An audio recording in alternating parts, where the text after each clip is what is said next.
हमारे शरीर को, हमारी बॉडी को कम खाना खाना या फिर डाइटिंग वाला फूड लेना या फिर अपने खुद के शरीर में से वज़न घटाना, ये सब चीज़ें उनको, हमारे शरीर को बिल्कुल पसंद नहीं है। तो हमारा शरीर मैक्सिमम प्रयत्न करेगा कि हमारा वज़न कम से कम हो। तो अच्छे से डाइटिंग फॉलो करने के बाद, बहुत अच्छे से एक्सरसाइज करने के बाद भी कुछ लोगों का वज़न स्टक हो जाता है, मतलब they are not able to losing the weight. तो इसके पीछे के जो साइंटिफिक रीजंस हैं वो मैं आज आपके साथ शेयर करूंगी। सो हेलो एवरीवन, मैं डॉक्टर बीना, वेलकम है आपका मेरी चैनल में। तो ऐसे कौन से रीजंस हैं जिसके कारण शुरू में आप बहुत अच्छे से आपका वज़न कम करते हो, बट कुछ समय बाद आपका वज़न कम होना बिल्कुल बंद हो जाता है। तो आज हम डिस्कस करेंगे वो साइंटिफिक रीजंस जिसके कारण आप आपका वज़न अच्छे से कम नहीं कर पा रहे हो। सो द फर्स्ट इज, शायद वज़न कम करने के चक्कर में आप बहुत कम खाना खाते हो। जी हाँ, काफ़ी लोग ऐसे होते हैं जो बिल्कुल फेट डाइट करते हैं, मतलब उनके डाइट में कोई भी प्रकार का न्यूट्रिशन नहीं होता है, वो बहुत कम कैलोरीज वाला फूड खाते हैं। एक बात समझ लीजिए, अगर आप कुछ भी नहीं कर रहे हो फिर भी एक ह्यूमन बीइंग को उसके डाइजेस्टिव सिस्टम में, उसके रेस्पिरेटरी सिस्टम में और उसके ओवरऑल रूटीन में कम से कम 1200 से 1300 कैलोरी पर दिन लगता है। तो इतनी कैलोरी आपको हर रोज़ लेने की बहुत ज़रूरत है। इसकी जगह पे आप अगर 600 टू 700 कैलोरी पूरे दिन में खाते हो तो आपका शरीर एक स्टार्वेशन मोड पे आ जाता है। तो आप ये जो 600 से 700 कैलोरी खाते हो उसको भी आपका शरीर फैट में कन्वर्ट कर देता है फॉर द फ्यूचर यूज़।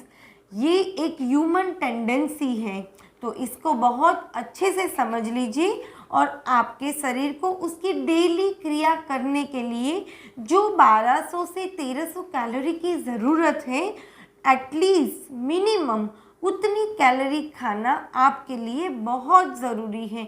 और आप प्रयत्न कीजिए कि ये सारी कैलोरीज आपको जो भी सोर्स हो वो एक हेल्दी सोर्स हो, वो एक होलसम सोर्स हो, तभी आप बहुत अच्छे से आपका वज़न कम कर सकते हो।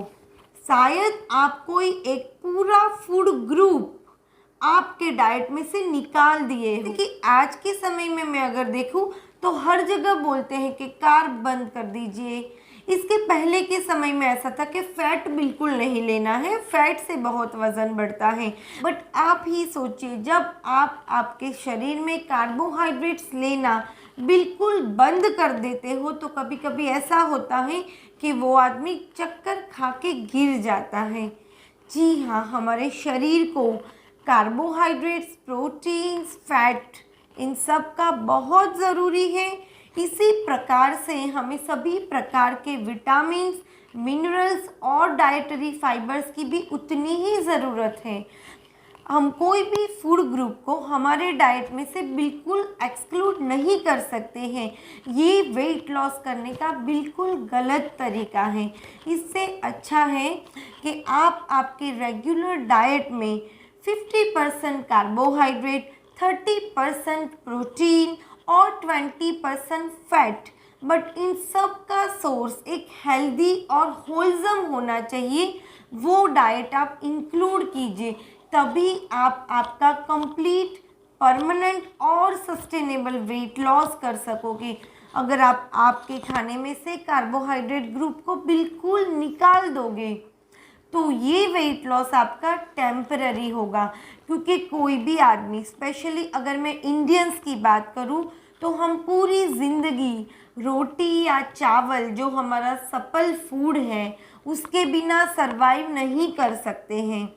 तो हमेशा आप जो डेली खाते हो उसी खाने को पोषण कंट्रोल में, मतलब कि एक पर्टिकुलर अमाउंट में उसको लीजिए। सब बेसिक्स आपको वेट लॉस के दौरान ध्यान रखनी पड़ेगी। शायद आप बहुत ज़्यादा एक्सरसाइज कर रहे हो, काफ़ी कुछ मेरे पेशेंट्स ऐसे होते हैं, जैसे कि होली का दिन है, पार्टी है, तो वो लोग सोचते हैं आज एक चीट डे कर देते हैं जिसमें हम पिज़्ज़ा और वो सारे रिफाइंड और अनहेल्दी फूड खाते हैं, और इसको कंपनसेट करने के लिए नेक्स्ट डे हम जिम में बहुत ज़्यादा एक्सरसाइज करेंगे ताकि हमारी वो सारी कैलोरीज बर्न आउट हो जाए। बट क्या आपको ये तरीका सही लगता है? नहीं। एक्चुअली वेट लॉस में जो पूरा खेल है वो डाइट का है। Diet plays 80% role in your weight loss, जबकि आपकी एक्सरसाइज रूटीन सिर्फ 20% काम करती है। हाँ, एक्सरसाइज ज़रूरी है ताकि जब आप वेट लॉस करो तो आपकी बॉडी एक पर्टिकुलर शेप में आए, आपकी बॉडी, आपकी स्किन कहीं से भी लूज़ ना हो जाए और आप एक हेल्दी फैट लॉस करो, ना कि मसल लॉस। इसके लिए एक्सरसाइज बहुत ज़रूरी है। एक्सरसाइज को आप फूड का कंपनसेट के रूप में नहीं कर सकते हो। ग्रुप ऑफ पीपल्स ऐसे भी होते हैं जो बहुत कम खाना खाते हैं और उसके साथ बहुत ज़्यादा एक्सरसाइज करते हैं, तो ये भी बिल्कुल गलत तरीका है। और इस प्रकार से बहुत कम कैलोरीज लेके बहुत ज़्यादा वर्कआउट करके आप आपके बॉडी को एक स्ट्रेस में डाल रहे हो, जिससे आपके इंटरनल सेल्स में इन्फ्लामेशन बढ़ेगा, और ये भी वेट लॉस ना होने का एक बहुत बड़ा रीज़न है। ये बात का जो रीज़न है वो है स्लीप। शायद आप बहुत कम सो रहे हो, हम बहुत कम खाना खाते हैं, बहुत ज़्यादा एक्सरसाइज करते हैं, तो हमारी बॉडी में बहुत ज़्यादा स्ट्रेस, फिज़िकल और मेंटल स्ट्रेस आ जाता है, जिसकी वजह से हम अच्छे से सो नहीं पाते हैं। जब हमें अच्छे से नींद नहीं मिलती है तो हमारी बॉडी में कॉर्टिसोल हार्मोन्स, जो एक स्ट्रेस हार्मोन्स है, उसका लेवल नेक्स्ट डे बहुत ज़्यादा बढ़ जाता है। बट जब आपकी नींद नहीं पूरी हुई होती तो हमेशा आप एक अनहेल्दी फूड चॉइस पे आपकी चॉइस लगाते हो। तो स्लीप बहुत ज़रूरी है वेट लॉस के लिए। Minimum 7 to 8 hours sound sleep होना अच्छे वेट लॉस की निशानी है। इस मेटाबॉलिज्म, इस पूरे वेट लॉस में metabolism plays a king role. कि कुछ लोग, कोई व्यक्ति का मेटाबॉलिज्म बहुत ज़्यादा होता है।